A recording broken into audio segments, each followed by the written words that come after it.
I recently bought these two dehumidifiers from a thrift store, and as you can see, this one's all taken apart. This one works fine, it's quiet.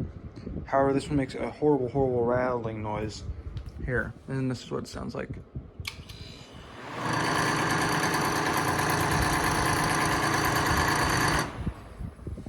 You can see that there's a bunch of little pieces of foam or whatever shoved all over the place, and on the side of the cabinet there, that was to try to stop the noise, but I held the motor while it was running.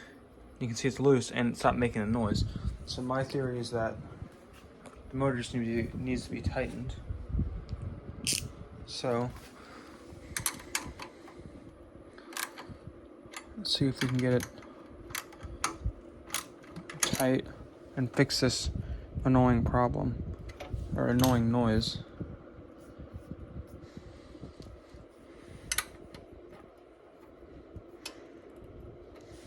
All right, let's see.